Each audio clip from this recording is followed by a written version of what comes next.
मेरे हिसाब से तो ऑन द स्पॉट उन्हें मार देना चाहिए था। इतने साल केस ही नहीं चलना चाहिए था। अच्छा, बिल्किस बानो के साथ जो हुआ वो हमारे साथ भी हो सकता है, किसी भी महिला के साथ हो सकता है। ये उनके साथ उनको न्याय मिलना ही नहीं चाहिए था। 11 बलात्कारियों को ऑन द स्पॉट मार देना चाहिए था। नेता है जो सावरकर से लेकर के गोवलकर से लेकर के, ये लोग तो कहते हैं ना कि मुस्लिम महिलाओं को कब्र तक में नहीं छोड़ना चाहिए, उनको बाहर निकाल करके उनके साथ बलात्कार करना चाहिए, और यही इनके हिंदू संस्कार भी हैं। तो इसलिए हाँ, बिल्कुल वो संस्कारी हैं, इस चीज़ के अकॉर्डिंग वो लोग संस्कारी हैं। कि आज जिस हिंदू राष्ट्र और राम राज्य को स्थापित करने का काम भाजपा और आरएसएस कर रही है, उस हिंदू राष्ट्र में अगर आप स्त्री हैं तो आपके लिए तो एक बड़ी समस्या है ही, क्योंकि इनके हिसाब से स्त्रियां सिर्फ बच्चे पैदा करने की मशीन और औरतों के पैरों की जूती हैं। तो आपको एक स्त्री के तौर पे तो सोचना ही पड़ेगा, लेकिन खास तौर पे जब आप एक अल्पसंख्यक समुदाय से आने वाली स्त्री हो तब आपको दोहरी मार झेलनी पड़ेगी। संस्कारी, क्योंकि इनके लिए संस्कार वही है, ऐसे भेड़िए, ऐसे आदमखोर नरपिशाच इनके लिए संस्कारी है, जो औरतों के साथ, जो बच्चों के साथ ऐसे जघन्य घटनाओं को अंजाम देते हैं, जो मानवता को शर्मसार करते हैं, वो इनके लिए संस्कारी है।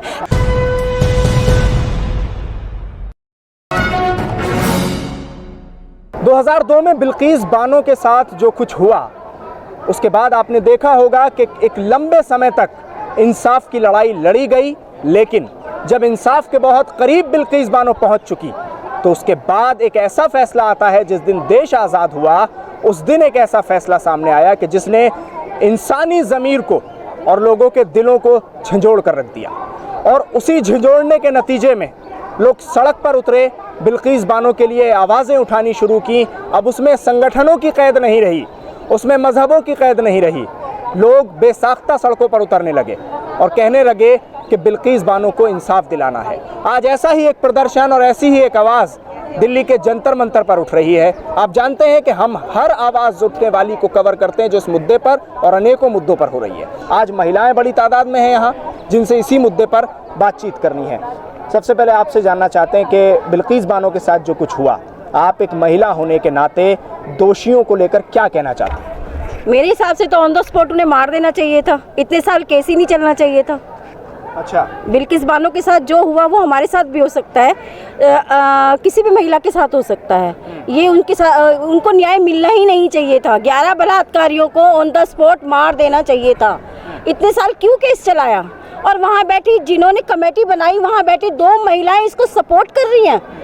मैं कहती हूँ वो महिलाएं नहीं हैं। अच्छा, फिर वो जो गलत बात को सपोर्ट कर रही है वो महिलाएं कहाँ हैं? दरिंदों को हवा दे रहे हो तुम लोग। आज गुजरात में हुआ है, कल कहीं और होगा।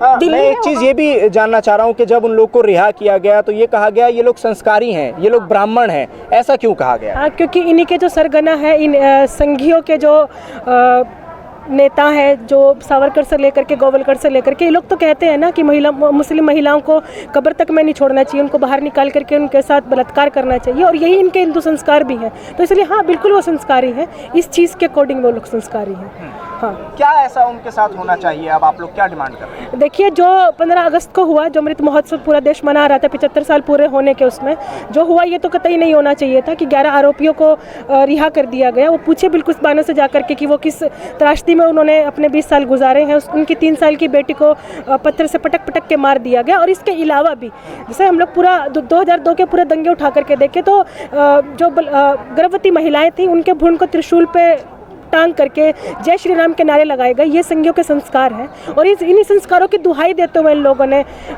तमाम जो 11 आरोपी हैं उनको रिहा किया गया। और बिल्कुल ये हम लोग मानते हैं कि रिहाई तो उनकी नहीं होनी चाहिए थी, बल्कि एक एग्जाम्पल इस तरीके का सेट होना चाहिए था लोगों के सामने कि अगर बिल्किस बानो के साथ इस तरीके की घटना हो सकती है तो उसके आरोपियों को मतलब सजा देनी चाहिए थी, जिस तरीके से कड़ी सजा देनी चाहिए थी। हम आता हूँ मैं आपके पास, ये बताइए कि लोग कह रहे हैं भाई हर चीज़ में हिंदू मुसलमान का एंगल क्यों?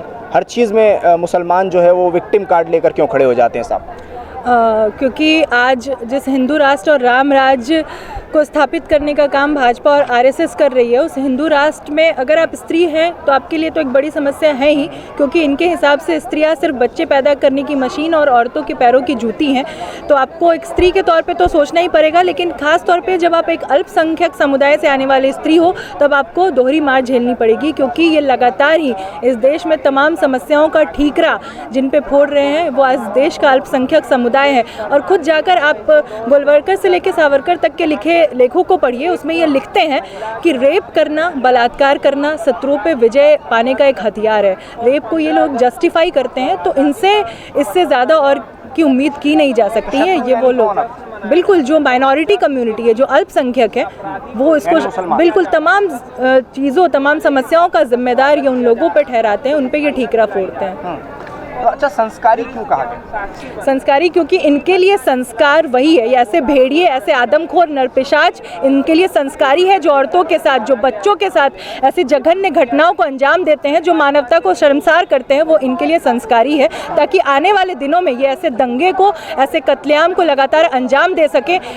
इसलिए ऐसे लोगों को बचाना, उनकी सुरक्षा करना आज इनका काम है, ये कर रहे हैं। मुसलमान निशाना है बिल्कुल, इस देश में आज भाजपा और संघ के निशाने पे देश का मुसलमान है, और तमाम अल्पसंख्यक समुदाय, चाहे वो क्रिश्चियन हो, सिख हो, दलित आबादी हो, लेकिन बिल्कुल, और तमाम हिंदुओं में भी अगर हम बात करें तो इनके हिंदू राष्ट्र में वो हिंदू भी इनके हिंदू राष्ट्र में शामिल नहीं होंगे जो आज सच की बात करेंगे, जो अन्याय के खिलाफ आवाज़ उठाएंगे, जो रोजगार, शिक्षा, स्त्रियों के प्रति बढ़ते अपराध की बात करेंगे, जो अपना हक मांगेंगे, जो भाजपा और आरएसएस के पूरे एजेंडे को एक्सपोज करेंगे, वो इनके लिए, उन हिंदुओं के लिए भी इनके हिंदू राष्ट्र में कोई जगह नहीं। तो कौन से वाले हिंदुओं के लिए जगह है? जो तमाम इनकी विचारधारा, इनकी मानसिकता को अपहोल्ड करेंगे, जो ऐसे जघन्य अपराधों, ऐसे बलात्कारियों को हवा देंगे, उनके लिए ही इस पूरे हिंदू राष्ट्र और राम राज्य में जगह है, उनके वही संस्कारी हैं इनके हिसाब से। अच्छा, आप भी इस बात से हैं सहमत कि वो कौन से वाले हिंदू हैं कि भाई जिनके लिए बीजेपी और आरएसएस के जो खेमे हैं उनमें जगह है, और फिर कौन से हिंदू हैं जिनके लिए जगह नहीं? इसमें भी दो पार्टी हैं क्या? हाँ बिल्कुल, इसमें दो पार्टी, जैसे प्रेम मदा ने बता ही दिया कि असल में जो हिंदू अपने बुनियादी मुद्दों के लिए, असल मुद्दों के लिए लड़ेगा, चाहे वो शिक्षा हो, स्वास्थ्य हो, रोजगार हो, आज इन तमाम मुद्दों के लिए लड़ेगा, या महिलाओं की सुरक्षा की जो बात करेगा, वो हिंदू इन लोगों के गिनती में नहीं आते। इनके लिए वही आते जो उन्मादी हैं, जो एक ऐसी भीड़ है जो लगातार जो नरपिशाची, नरसंहार करने के लिए तुले हुए हैं, चाहे 2002 के दंगे हो, मुजफ्फरपुर के हो, या फिर जो लफ्ज़ जिहाद के नाम पे हो, तमाम इस तरीके की जो चीज़ें हो, ये हिंदू भाजपा के संघियों के खेमे में आते हैं। अच्छा, तो क्या फिर ये माना जाए कि हिंदू इस्तेमाल हो रहे हैं बीजेपी के जरिए? ऐसा तो कुछ नहीं लगता कि हिंदू इस्तेमाल हो रहे हैं। मतलब हिंदू मुसलमान की जो है ये राजनीति जो चल रहा है, मोदी या केजरीवाल, तो ये तो बहुत गलत कर रहा है ना, क्योंकि यहाँ तो हिंदू मुसलमान एक ही है ना। देखो यहाँ तो कहीं फूट नहीं पड़ी है ना, ये तो वो कर रहा है ना बैठ कर, नहीं हिंदू मुसलमान वाली कहानी। बिल्किस बानो के साथ क्या? लेकिन बिल्किस बानो के साथ जो किया है ना, ये बहुत गलत करा है। इस चीज़ के लिए है कि मगर उसकी छोटी सी बच्ची को भी नहीं छोड़ा, लेकिन हमारा तो यही सोचो उनको बरी नहीं करा जाना चाहिए, तो उनको तो फांसी पे ही लटका देना चाहिए। इतने दिन केस चलाया, क्यों चलाया? 20 साल जा रहा है, वो संस्कारी है। हाँ, वो दिख रहा है संस्कारी है, वो भी तो संस्कारी है जो कुर्सी पे बैठा है, वो कितना बड़ा संस्कारी है ये तो देखो। जो खुद अपनी बीबी नहीं रख पाया वो कितना बड़ा संस्कारी है, खुद की बीबी बच्चों का नहीं पता नहीं वो कितना बड़ा संस्कारी है।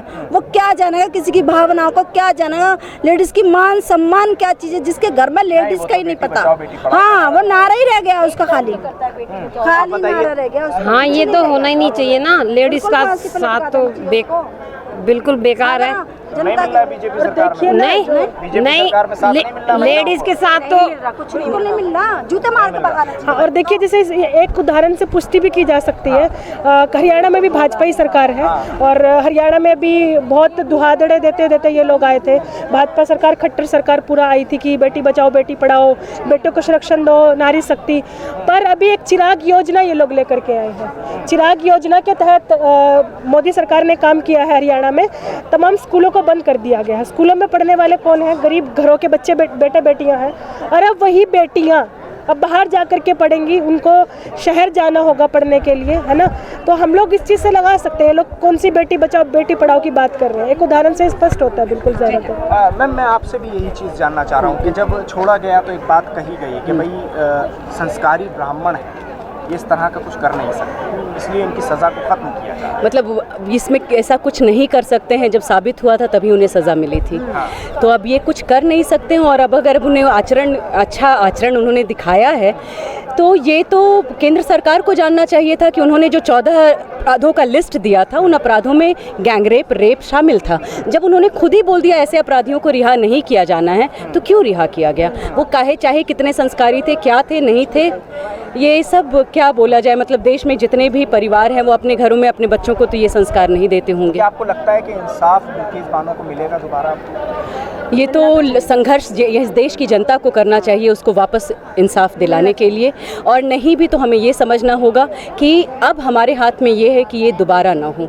ये दोबारा करने के लिए ही आज बिल्किस बानो के इन अपराधियों को रिहा किया गया है, क्योंकि गुजरात के दंगों को फिर से एक बार इन लोगों ने दोहराना है और इसीलिए इस तरह के तमाम अपराधियों और रेपिस्टों को पूरी खुली शह दी जानी है, ताकि एक बार फिर से देश में दंगों का माहौल गर्म किया जाए। कैसा संघर्ष आप चाहती हैं जनता से, कि कौन सा ऐसा संघर्ष हो कि जिसके बाद सरकार के कान पे जूं तो कम से कम रहेंगे? एक तो यही संघर्ष की सड़कों पर उतरकर इन बलात्कारियों को वापस इनकी जगह सलाखों के पीछे धकेला जाए, और दूसरा ये फांसीवाद से लड़ना है। सिर्फ एक ये केस नहीं है, गलियों मोहल्लों में हर जगह ये लंपट जिस तरह से आज औरतों के साथ और पूरे के पूरे मतलब एक धर्म के नाम पर जिस तरह की राजनीति हो रही है, अगर उससे लड़ना है बिल्कुल ही निश्चित ही मुस्लिम धर्म इस्लाम को एक टारगेट करते हुए, मुसलमानों को टारगेट करते हुए, और उसके अलावा सिर्फ उनको नहीं, ये सिर्फ मुसलमानों के खिलाफ ही नहीं, तमाम जाति धर्म क्षेत्र भाषा राष्ट्रीयता सबके नाम पर लोगों को बांटना है। जो मिल जाए उसी चीज़ पे बांट देते हैं।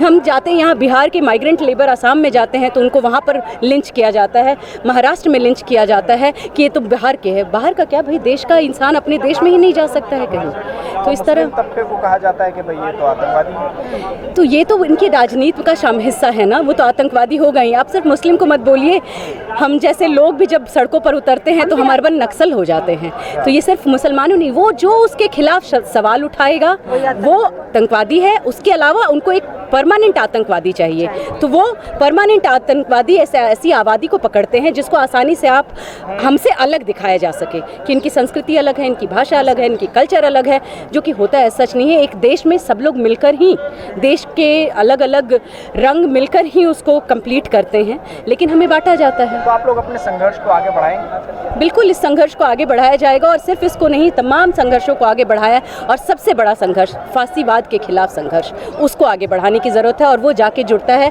पूंजीवाद से, क्योंकि पूंजीवाद ही फांसीवाद को शह दिए हुए है, उसकी राजनीतिक अभिव्यक्ति है। और आज ये मोदी के आने के बाद सबसे ज़्यादा फ़ायदा हुआ किसको है? अडानी अंबानी। आज अडानी देश के विश्व के सबसे रिच 5 लोगों में आ गए हैं, किसके होने से?